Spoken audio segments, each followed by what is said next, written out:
Yet, behind that simplicity lies a quiet struggle lived every day. For the marginalized people, seeking healthcare still means traveling long distances, waiting for hours, and carrying the heavy burden of uncertainty. But this is not where the story ends. Over time, a new hope has emerged. Healthcare is no longer something far-fetched. It is reaching the doorsteps of rural communities, bringing healthcare closer to those who need it the most. This transformation has a name, Gramin Kollan. Nobel Peace Prize laureate Professor Muhammad Yunus began his work in the 1970s. Driven by a vision to transform the lives of the underserved, he had introduced microcredit, a new language of change. His belief was both simple and profound. Development cannot be measured by economic statistics alone. To create a lasting change, it must impact the whole part of people's lives. No effort to eradicate poverty can ever be complete while healthcare remained beyond the reach of those who need it the most. It was this realization that inspired Professor Muhammad Yunus to create affordable healthcare opportunities for the underserved communities. Under the Rural Health Program, primary healthcare services were first introduced through a pilot initiative in 8 health centers. Then, in 1996, Gramin Kollan was established, a non-profit organization founded on a commitment to stand beside people. Its mission was clear: to narrow the healthcare division between rural and urban communities and ensure quality healthcare for all.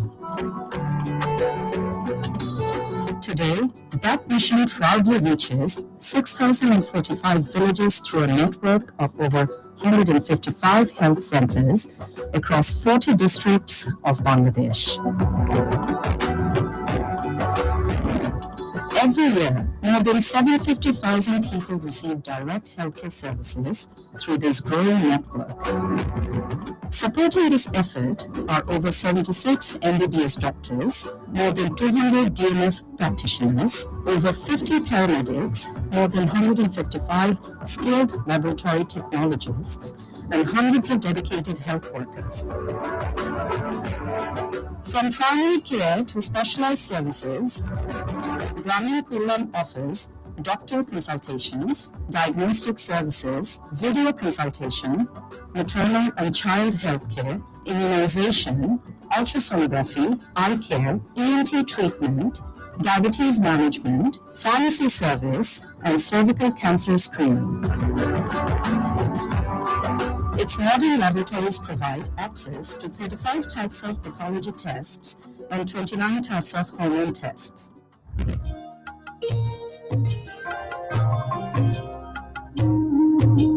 Each year, nearly 500,000 pathology tests and 130,000 ultrasonograms are performed through Gramin Kollan facilities. More than 25,000 people receive immunization services annually. Through micro health insurance cards, over 100,000 people are able to access healthcare at affordable cost. In addition, nearly 200,000 school children benefit from free health checkups every year. Today, healthcare is no longer a distant aspiration. It is steadily becoming a citizen's right. Each year, around 750,000 people receive direct healthcare services, while health awareness messages reach nearly 7.8 million people across Bangladesh. With the goal of building a healthier and more equitable Bangladesh, Gramin Kollan is advancing its Vision 2030 agenda. The plan is to establish 300 modern primary healthcare centers will evolve into an advanced 10-bed healthcare facility, providing enhanced laboratory services alongside cataract surgery and normal delivery care. To further strengthen access to quality healthcare, modern 150 to 250 bed hospitals are being developed in Ghazipur and Tangai, alongside a modern nursing college in Anwara, Chattogram. At the same time, innovative healthcare solutions are taking root. In selected rural communities, HPV DNA-based cervical cancer screening programs have already begun.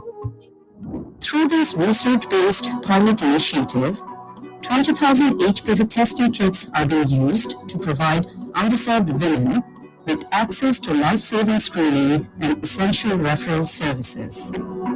Plans are underway to establish a nursing college, a medical college, and a pharmaceutical company. At present, Grameen Kollam is more than just an organization. It is the realization of a dream.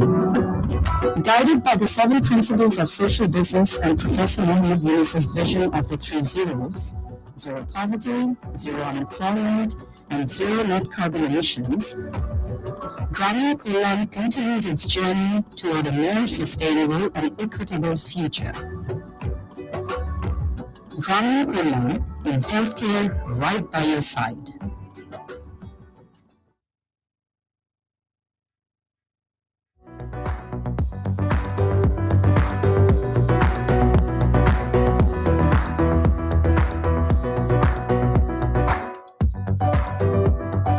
Hello, welcome back from your lunch. I hope we're all a little bit energized. I see a lot of people are still coming back. Thank you so much. All right, awesome. Next, we have an amazing plenary up ready for you with a stellar lineup. I'm super excited to introduce the speakers. First, we have the moderator, Mr. Richard St. Pierre, Senior Digital Sovereignty Advisor, Livio. Can we have a round of applause, please? From our speakers, we have Ms. Lacey Hubert, President and CEO, Electa Foundation. Could we have a round of applause, please? Next, I'd like to welcome on stage Mr. Shamsul Haq Ahmed, Managing Director, Grameen Healthcare Services Limited, Bangladesh. Could we have a round of applause, please?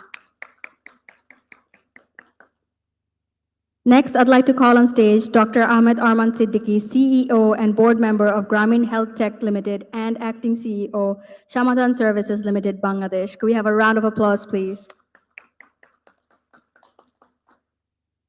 Next, I'd like to call on stage Mr. AKM Moinuddin Chaudhry, Managing Director of Grameen Kollam, Bangladesh. Could we have a round of applause?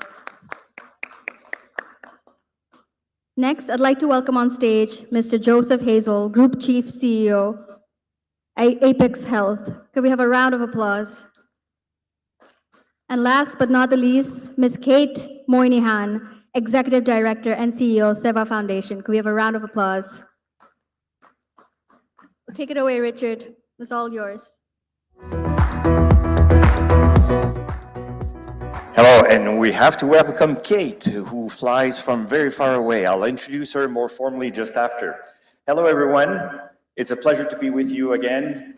We have quite a group, some from Grameen, others from a bit further away. For myself, I come from Canada, so it's not snowing these days, so I appreciate the weather outside. But I also I'm very proud of our Prime Minister, Mark Carney, because he delivered his Davos speech and he was talking about fracture, and it really resonated the world over, and I'm sure it resonated here as well. I had the pleasure of speaking or sharing the stage with 6 illustrious people. I will introduce them as we go, but after discussing with them, I encourage you to see how they approach things in a way that impacts people. So this is not research and development, producing paper, producing strategy. It's about producing impact. And all those people, I was a bit surprised of the commonality of what they were saying and how they were approaching it. They really wanted to deliver care to people, even in a rural area, and accessibility was very high on the list of things that they would do. Having worked in other healthcare sectors in Canada and France, namely, I can tell you that this is not typical. It was a surprise for me and a good one for the future of what we're trying to do. The question today is about the role of technology in the context of healthcare and accessible healthcare to all. Of course, technology is pervasive in healthcare, and with the rise of AI, it's even more.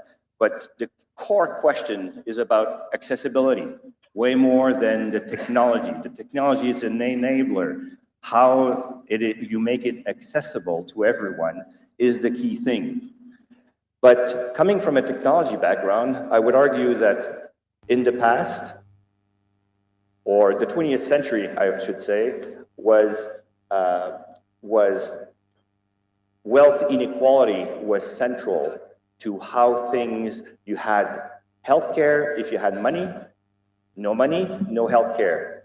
What we're discussing today helps alleviate that. The same thing is starting to happen with technology. If you have AI, for example, you might have better healthcare. If you don't have AI, you might have less healthcare. So that question of money in the 21st century translates to healthcare as well. And I might add, I was a bit surprised. My wife sent me an email last night. The US administration last night requested from Silicon Valley, the people who have the big AI models, that they would restrict access to those AI models only to US citizens. Think of what I just said. If you're in a hospital, you're a doctor, and you are US citizens, you can use that AI system. If you're not a US citizen and you're the same doctor in that same hospital, you cannot use it. So this question is not technology. It's really democracy in what we're doing. So technology has many pervasive things. So today, healthcare accessible to all. So we'll start the question with Dr. Ahmed Aman Siddiqui. So you're the CEO of Grumman Healthcare. That's quite impressive already. And you're also the CEO of Shamanan Service GPay. You've been 20 years in that kind of business environment, and you've received so many awards. I was looking at your website yesterday. I won't list all of them because it's a long list, almost as long as the ones from Professor Yunus. So your model is about digital first primary care delivered through the phone. So can you explain how the accessible healthcare to all using technology and social business at Suki? Thank you so much, Richard. It's been an honor to be here. I'm also super happy to come and give my 2 cents about the health tech. So, Richard, Suki is the brand of Grameen Health Tech, and we are the new feather in the flock of Grameen Group. So I'm actually the junior most people among these 2 gentlemen. So I'm from Chittagong. We call this Bodda. So these are my Bodda. They are actually my senior brothers. 2024, 14th of February, on the Valentine's Day, I joined with Grameen Group. And then I had a direct contact and direct discussion from the chief that you just mentioned, Professor Yunus. So his vision was very simple. He said, like, the way Grameen Phone, another best milestone of Grameen Group. We are, I think, the #1 MNC of the country. Like Grameen Phone, I want healthcare or health service on everyone's fingertips. Then what we started doing and investing is the technology. So you will be happy to know that Suki is actually an inbuilt app developed by the in-house team. We have our 26 people DevOps team who actually delivered the app within 7 months of sprint. So we went through a Kanban sprint. So fast forward, in November 28th, 2024, we had the commercial launch, and we had a great declaration in Manila. I don't know how many of you from 2024 Manila, can I see some hands? Yay, I can see the Negros friends. Thank you so much.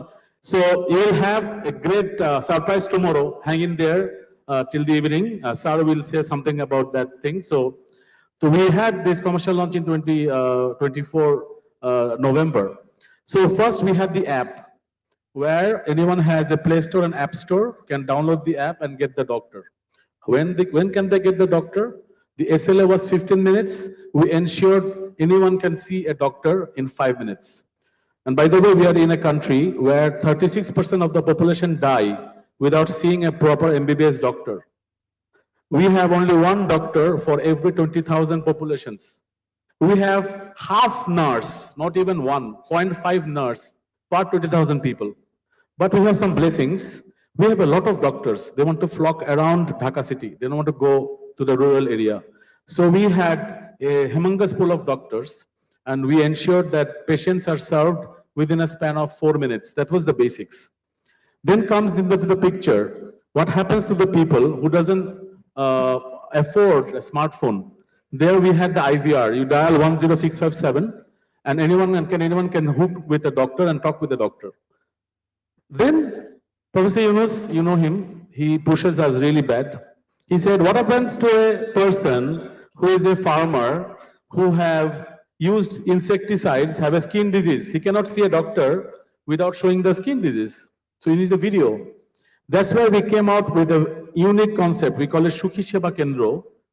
So all the pharmacies, local pharmacies in Bangladesh who has got the legitimate pharmacy license, we tied up with them. And we put up a signboard, we gave him another assisted app. And through that, anyone can, and everyone can actually step in and get into the service, and they can get the, the doctor consultation and everything. So that's the beauty of it. So now let me discuss about the social business perspective. So I asked my boss, our group chairman, Mr. Ashraf, that, okay, there is no business case. If we roll it out to 9,850, then he said, it doesn't matter. We want to go to the deepest rural, and we want to go to the bottom of the pyramid. That's the beauty of it. And I think the best part is Shukhi successfully penetrated 3.5 million bottom of the pyramid. I'm again saying 3.5 million bottom of the pyramid customers, and they're getting services within a span of 5 minutes. They can see a doctor immediately. And even if they passed away, they have an insurance of 50,000 taka. Last feather on the flock, Richard, then I will be finished here. Last feather on the flock is we recently launched Shukhi Village, which is we call the link workers. So we took care of the urban, we took care of the semi-urban. So with the rural, there are link workers who are actually going to the doorstep of the villagers, and they are actually having the complete EMR of the patients. And we had this pilot, and you will be happy to know, out of this pilot, 100% pregnant women delivered normal. They had a normal delivery. So that's a huge milestone that we have done. I think, I don't know the people in the audience, if you realize the numbers that we've just shared are very enviable, even in the G7 countries. I know, again, coming from Canada, these numbers are unheard of in my country. So congratulations to what you've done. Thank you. Thank you. Our next guest is Shamul Haki Ahmed. He's the director of Grameen Healthcare Service and Science Institute and Research Center. You run an high hospital, right? Yep. And you also are building a tertiary hospital, and you have 25 years in corporate operation and business development. And I may say to the audience, that's the other commonality of all of them. They have a background in a variety of industries. So I guess this background helped you in creating novel and creative approach to the healthcare sector. So maybe first question for you, how do you increase accessibility to healthcare in rural areas especially? Yeah. Thank you so much, Richard, and dear audience. So if we talk about the business strategy of Grameen Healthcare Services, the first and foremost thing we always strategize the thing is reaching to the unreachables. So this is how we approach the eye care as we run with the help of the social business model. So while doing so, reaching to the unreachables, we came up with two impediments which played a very big role while we are trying to access into the deeper into the locality. Then the first one is like that. When it comes to people's mindset, we see that they have got little healthcare, limited healthcare knowledge, which acts as a impediment. And second is there is a common syndrome which is seen across the urban, in the rural area of Bangladesh, is like late healthcare seeking syndrome. So they wait until the final thing happening, getting into more severe stage, and only they move to for the healthcare consultations. So keeping this thing in mind, we have developed few strategies to go deeper into the locality. And we used to use basically 4 to 5 key elements. And the most importantly, what we do, we keep innovating. Because in course of experience, we come up with different type of reactions, different kind of behaviors from the patient part. So the first thing we do is we used to have a hub and spoke and hub model into our whole business structure. By saying hub and spoke model is, we have got secondary hospitals across the country, which is 5 in number now. And within the periphery of 40 to 50 kilometers, we used to have the primary eye care centers. So this helps us to go deeper into the thing. So it works well with us. The second thing we used to have, we go further distant by having outreach camps across the catchment areas of our hospital. So which also helps us to go more deeper. So we used to have at least 60 to 70 camps in a month, and which each of these camps which covers almost 200 people. So it's a big number in of the day. The third one we used to have that we used to run few clustered programs. So what we do, instead of they coming to us, we go to the schools, we do the school site testing programs, we go to the industries, we do the industrial site testing programs, and we target the different communities of our country, and we approach them with the same kind of thing. So this also we find to be very effective in terms of penetrating the locality. And the last thing, the other point you use is the digital medical record system. We call it EMR, electronic medical record. So the best part of this system is like, once you get yourself registered into the thing, way forward, onward, you do not need to be physically present in the hospital itself. So by using this EMR, you can log on to the system and you can get your telemedicine, teleophthalmic, and any kind of ophthalmic, suggestions, consultations through this. So far we used to have these 4 key elements, and our experience says, 2 decades of experience of Grameen Healthcare, we see that these are working well. But again, I said that we still keep innovating. The last addition into the whole part is using of the portable devices. So again, as I said, that to get rid of that syndrome, what they're demonstrating in their behavior and in their attitude. So we used to take the help of the portable devices. We used to do door-to-door campaign. We go to each houses, we do the preliminary test. And from there on, we also increase our fold of the patients' footfalls, and we go deeper and deeper. So these are the things we are following to increase our accessibility on behalf of our eye care services. Thank you. Thank you, Shamul. A good round of applause for his work. Now we have a duo, and I was impressed by the collaboration of these 2 groups. So from Bangladesh to China, US, Africa.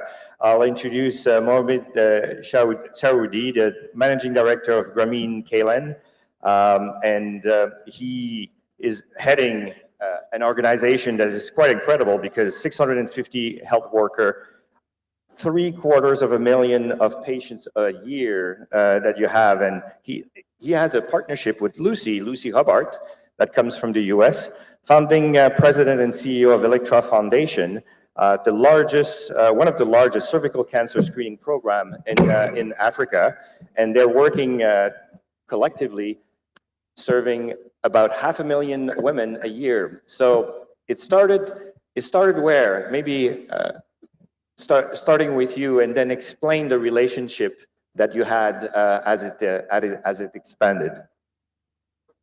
Yes. No, it's not on. Am I audible? Oh, I am. Thank you so much, Richard. I'm Mohin Chaudhary. As I said, that Grameen Kalyan, you have seen the audiovisual just a few minutes back. So I will not go into that details, but what I would say is we have 155 health centers across 40 districts in 6,000 villages. And there are two challenges that we must know. The poor people don't have access to the doctors, number one challenge. But we have made sure that we have recruited 76 doctors that you've seen. They're MBBS, and they are taking care of almost 750,000 patients in our health centers, and 7.8 million people are coming into the coverage of entire Gramin Kollan's network. Number two is we have revolutionized our diagnostic services, because poor people don't have access to the proper diagnostic services. Now, what we have done is we have 155 diagnostic centers. There, 100 of them are totally transformed into advanced diagnostic center by doing the hormone tests, which we didn't have. And the next revolution we had is Gramin Kollan is the only company in the private sector in Bangladesh who has established a molecular lab in the rural areas. There comes Lacey. Lacey Hubbard is my partner from Elector Foundation, and she has helped us how to do this. So I don't want to waste much of time on this, but I would be really happy to hear from Lacey on this. Lacey. Thank you, Moy. You are the best. So before I tell you, I want to tell you a little bit about who Elector Foundation is and why we are handling cervical cancer. So for those who are not familiar with our foundation, we are a Swedish NGO dedicated to improving access to underserved countries, because we believe where you live should not determine how long or how well you live. So our focus has been on cervical cancer screening and the prevention. More you talk about this, and you'll wonder, why cervical cancer? Well, cervical cancer is highly preventable. In fact, it is a very few cancers that can potentially be eliminated, because we know the cause. It is HPV infection, and we have the tools, vaccination to prevent it, and screening to detect pre-cancer, and you can treat it early. But still, every 2 minutes, a woman dies to this disease. And if you Google it, if you go to the World Cervical Cancer Map, you can tell the high-income countries, women less likely die from cervical cancer. Then you go to middle-income countries, and then you go to low-income countries. The woman is just gonna be you wanna see the dark red, and a lot of deaths according to that. So you look in Bangladesh, cervical cancer remains the second most common cancer in the country. So when it comes to cervical cancer screening, and we are talking about highly treatable, is we already know a lot of technologies. We know, for example, HPV DNA test, right? But that test is not able, most countries not able to adopt it because it's a high cost. So now we talk about accessibilities, right? And accessibility to me, it's not about technologies. It's accessibility is how you can implement it and deliver the scale. So when we're working with Moise Grameen's, and the Grameen health centers just set up excellent, because women can go there, get HPV testing. If they have a pre-cancer, they go back, and then now it's also being treated on the spot. And that is wonderful, because now you look at women, only women with suspected cancer, they need to travel to hospitals. Majority of women, they can just get treated close to their home. And isn't that wonderful, right? And then also from our experience, we see is when you have those new technologies coming out to scale, you have to have a trust, because people need to understand and trust them in order to use them. Otherwise, they are not gonna do it. And that's why in Africa, we're using community health workers to educate them. But Grameen's health, they already trusted them. So when they say they should do it, and these women lined up, I was just told today, so many women want to get HPV tested, that they are just like, okay, slow down a little bit, right? And that's a wonderful, it's a wonderful issue. But I see is, we can do so much better in this area. And the third is, what I see is affordability. And Richard, you talk about it. If you can have the best technology in the world, but if no country can afford it to implement it, oh well, how are you going to scale it? So using HPV testing example, when I say it's very new in Bangladesh, it is not because the healthcare leader don't understand the benefits, because the cost is so high. That's why they shy away. They try to find the less cost-effective alternatives. But why vulnerable communities should just have a less technologies, right? So that's why Electa Foundation, we're working really, really hard with global leaders and the global experts with the manufacturing. So our goal is to bring the HPV cost down to reasonable price while maintain high quality and a high throughput. And with Moyen, we're working together. I see we're doing 20,000 as a pilot project, but this is just gonna be just very first step. I can just see this gonna shine, just gonna take off. And maybe, Lacey, a follow-up question, if I may ask. Just a follow-up question. How do you see this expanding throughout the world? You talked about pockets and depending on the affordability standpoint. How do you see, if you look 5 years, 10 years, how does that expand from where it stands today? Richard, 5 to 10 years. By then, we will eliminate cervical cancer. Think about it. World Health Organization has made a global call to eliminate cervical cancer by 2030. That means 90% of younger girls are vaccinated, 70% adult women are screened, and 90% from screening, you discover pre-cancer and the cancer they are treated, right? So I sure hope in Bangladesh by then, it's already done. I can see 3 years. You should have just finished it. In 5, 10 years, I think after cervical cancer, you talk about the breast cancer, you talk about men's prostate cancer. I think the technology is coming up every day. And if we're doing smartly, by then, cancer should not mean death to anyone. That's what I see. Excellent. I wish that happens. All right, now we're going to move to the Middle East with Joseph Hazel. He's the CEO of Apex Health. You run a very significant 4-country hospitals, close to 3,000 beds, mostly in the Middle East region. Maybe present what you are actually doing and how do you use innovation to sustain that breadth and scale of activities. Thank you very much indeed, Richard, and it's an honor to be here from Qatar. It's very similar weather I can feel outside as well. And congratulations on the anniversaries, both the 50 years and the 20 years. So, Professor Yunus, amazing. I think from Apex Health, just to introduce us, that we operate 8 hospitals currently in 4 different countries. We have another 30 in the train over the next few years that we'll be leading. We're a builder and operator of hospitals. We are a private organization on the Qatar public market.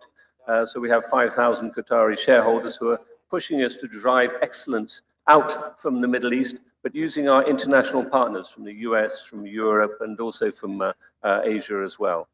So our particular, the challenges and the things of what we've been doing with innovation is really about empowering the patient. The key thing for us is we find that we talked earlier about collaboration and trust. Unfortunately, since COVID, I think people have lost that collaboration spirit. Everyone's gone isolationist. I know one of the themes here is about how do we bring back together this fractured world. Unfortunately, most countries are segregating again. The regulators are pulling apart. They're doing their own things. Every country you go to has its own healthcare way of delivering. What we're doing is really trying to bring that standardization. We're bringing technology to empower the patient, like was mentioned earlier about the apps, making sure that the technology and the capability is actually in the patient's hands. So they have the information, they have the ability to choose and follow their destiny. But the key thing is also educating the patient so they can decide and have that trust and make their right choices. So that's the first element for us, what we're doing and delivering. But surprisingly enough, what you think is standard good quality healthcare is not very standard and not very common. You tend to find in a lot of countries, unfortunately, the basic standards are not there. So like what is happening with Green about training the workforce, you don't have that standardization in a lot of countries. You don't have that capabilities. There needs to be more of it. So part of our role is helping bring that quality of standards and that training, that ability from all the international partners to make sure there is that availability of standardized proper healthcare and to build that trust. Can you maybe, because you run the actual operations, what type of technology are either you're using right now or you will be using that will have the most impact in the future that you can feed? Is it AI and X-rays, or it's more like how you manage digital records? What's the span here? So I think you do have to have a backbone, which is your electronic medical record of every hospital. We are a hospital provider. You have to have a very strong backbone, which allows you to link everything else on top of it. There's a lot of embedded with systems, with the AI, with the capabilities. But the way it's moving nicely now is away from what was just digitalization of things. So therefore, you're simply moving things from paper onto computers. What's nice now is that doctors are beginning to have support, clinical decision support. They're being able to have not just from their own individual learnings, it's also about the support and capabilities from the best practices from around the world. So they can bring that to bear. There's lovely things with AI now that you can do this ambient listening. So as there's a communication conversation between doctor and patient, it's already filling up your medical record. It's already placing orders for the next steps. It's already booking things and certain things for you. So there's lots of things which are coming, which are in that sort of development phase. And over the next few years, it's moving so fast that, again, it's coming back to clinical decision support, operational efficiencies, supply chain improvements, but most of all, to me, it's the patient empowerment. They having choice, them being part of that journey, rather than in most countries in the world, the public health systems, it's about managing a population, and they treat everybody the same. The way it's moving now is every individual patient will have their personalized journey, and they can decide on their lifestyle choices, their elements of what they wish to do. They can see the impacts of what's going to happen. So therefore, it can become more preventative care side. We can be less reactive and simply be treating people on the way it's coming in. But we can actually be more of the mother hen. So every patient has its own personal doctor, personal nurse. It doesn't have to be physical. It can be virtual. But that supporting care allows everybody to have its own plan. And that's the way it's moving at the moment, very rapidly. And it's also allowing us to integrate care. Like we have with Green Health, they have the primary health care, they have the telemedicine, they're now building hospitals. That integrated care, that connected care, at the moment, most places around the world is very fragmented. Even in the US, dare I say it. So it's, where you think there should be the best quality of healthcare. It's really allowing that integrated care, that journey for the patient, but allowing the patient to have choice. The better you educate that patient, then the better they can choose, and they can choose where they go, how they do things, and just empowers them, which is the key thing for us. Thank you, Joseph. Yeah, round of applause for Joseph as well. So last but not least, Kate Moynihan, she's the CEO of the SEVA Foundation. I encourage you to go and see the website to see what SEVA does. It was quite impressive. And one line on our exchange struck me. She says that she's a catalyst for institutional and system change. So for me, if there's something we need, is a catalyst for system change. So Kate, can you explain a bit your mission and system change? How do we do this? Thank you, Richard. And I also want to extend our sincere congratulations on this epic event, the 50 years, the 20 years from the Nobel Prize. So SEVA, the word is a Sanskrit word, and it means selfless service. And Dr. Farron just taught me it would be close to Nish Sharato Sheba. Was that close enough? Did I do okay? All right, rock on. We're an organization that has very similar, a lot of the morning session was very familiar to me. I felt like I was back home. My organization also started in the late 70s, early 80s. There was a weird group of people. There was a scientist who helped eradicate smallpox. There was a spiritual leader from the United States who got a lot of wisdom from his time in India. There was a clown who monitored the Woodstock concert. So we had a very eclectic beginning. But from that came a real love and curiosity about how to further humanity and what could they do together. So they had come off of this high of eradicating smallpox, and they wanted to understand what's the next big health issue that we could take on. And this is where your friends from Nepal with their 1,000,000 clubs come in. We did one of the most comprehensive epidemiological studies in Nepal. It was in consultation with the WHO, and it was funded by the Netherlands. And what we found through that's a very big body of work that's still referenced today. What's interesting about that is that it really launched an entire industry around sight, because what they came to conclude was that the principal threat to people's dignity in Nepal was a health issue that was actually something that we could treat. The technology exists and it could be affordable, and it's about correcting sight in terms of things like the glasses that we're all wearing. These are 700-year-old technologies, to cataract surgeries. And what we've done over the past 50 years is perfect the ability to deliver world-class cataract surgeries and a range of services for what we call treatable blindness. And if you were to look out at this room, what that means is it's 1 billion people are living in unnecessary blindness. It might be because they didn't get a pair of glasses. It might be because they have a cataract that hasn't been removed, glaucoma that hasn't been treated, on and on and on. That's the front of the eye. And so what's interesting is now we've got it down to a science where worldwide we can do cataract surgeries in 15 minutes and it costs $50. That's a forever gift for someone who might not have been able to see their things. That's my staff that's clapping. Thank you, Kuldeep. So let me hit you with a couple of numbers because I find them pretty fascinating. And I think what's so inspiring about this morning's session and why we're very honored and grateful to be a part of the partnership with Grameen Health is that I think that SEVA has a social business model. Its directive is to make sure that the most marginalized people in the most marginalized communities have access to the world-class healthcare.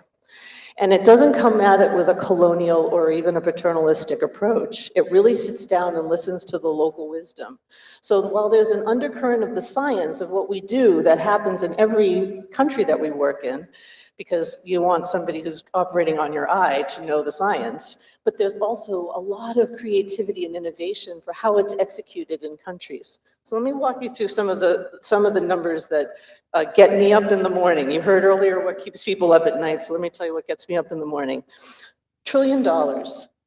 We've done SEVA's research that's been published in WHO Bulletin and elsewhere proves that by not addressing vision loss, low and middle income countries are losing over $1 trillion a year. That's Warren Buffett's Berkshire Hathaway portfolio. We know that for every $1 you invest in eye care, you get $36 back in social and economic benefits to the community. That's a best buy in health, absolutely. We also know that if you get a kid a pair of glasses when they're young and at the right time for their learning trajectory, they will learn 78% more than their peers who didn't get those pair of glasses.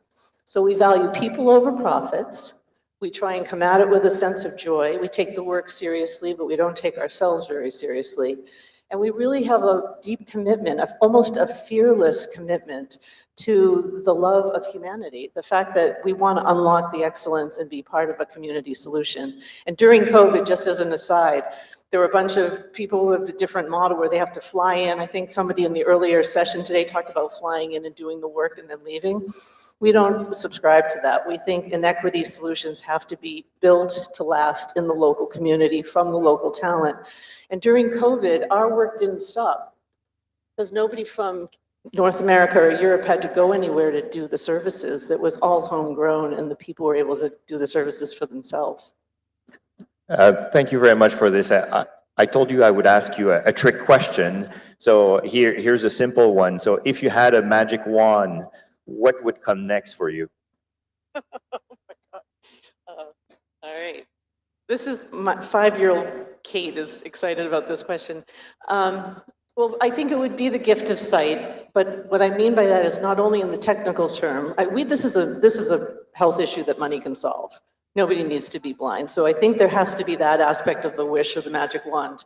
But I also think it would be the gift of sight to sort of realize what Professor Eunice and the Grameen team is really trying to say is the gift of seeing a world differently and being brave enough to take action to make some of the changes that we can maybe grow, kind of have a different world ahead of ourselves. So the insight to believe in yourself and one another in a different way of imagining.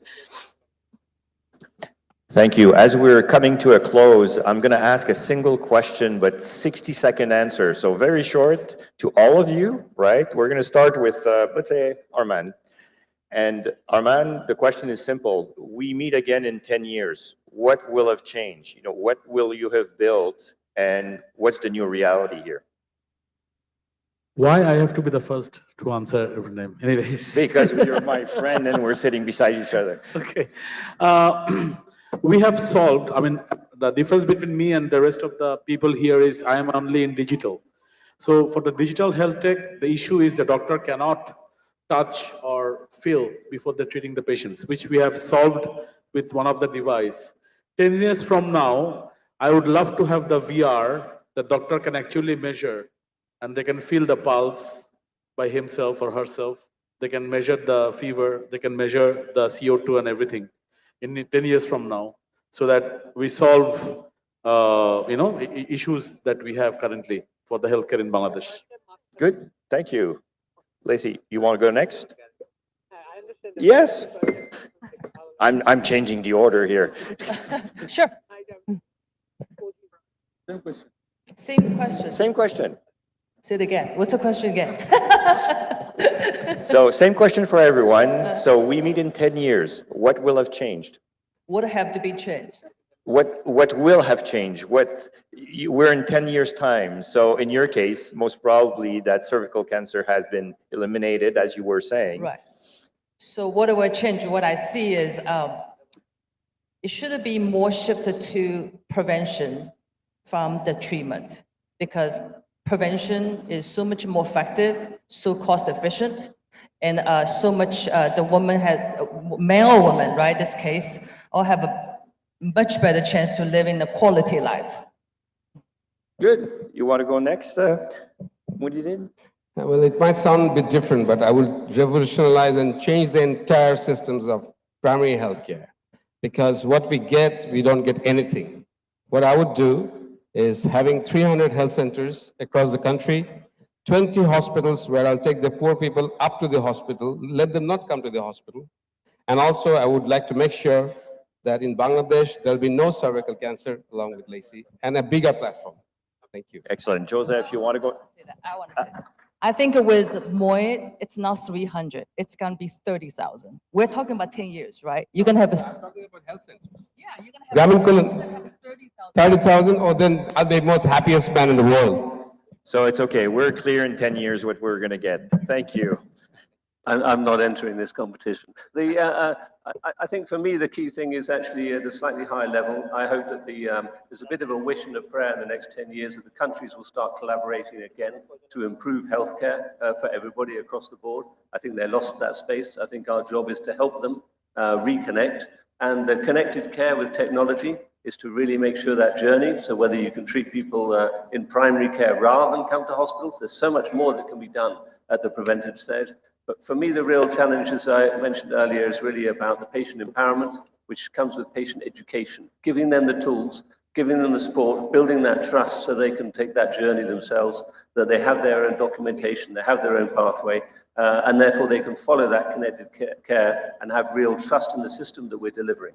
It's that ownership and trust that really makes them own their own healthcare, and they should be able to see with that, like we've always been promised with this metaverse, you can see what if you don't choose this path, what your outcomes will be. So they can choose and select what they wish to do. That's my... Thank you for that. And we'll have the famous last word from Shamshul. Yeah, thank you.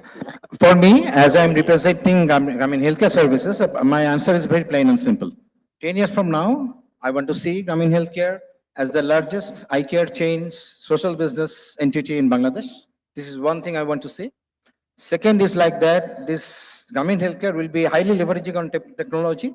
We know for technology adoption, it costs you, initial cost is very high, but in the long run, it helps you to achieve two very critical aspects. One is the operational efficiency, which is very important once you opt for that sustainability, self-sustainability, and it also increases the patient satisfaction to a good extent. And third thing I want to see that we should drastically reduce on behalf of Grameen Healthcare Service the percent of medical tourism in eye segment. So that should be drastically reduced by having the Grameen Healthcare entities across the nation. So, and last but not the least is, now we are operating in two-tier business model. We are in the primary and in the secondary, but of course we want to see our presence in all the components of the whole eye care chain. So I'm in the tertiary, secondary, and the primary. Thank you.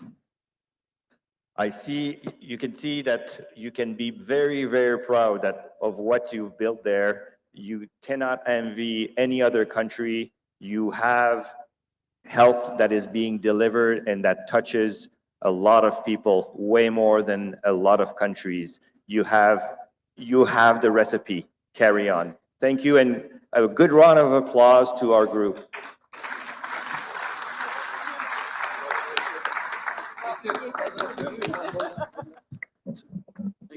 We want to give a good, let's give a big hand for Richard also. Okay. Thank you. Requesting all speakers to stay for a group photo. A group photo, yeah.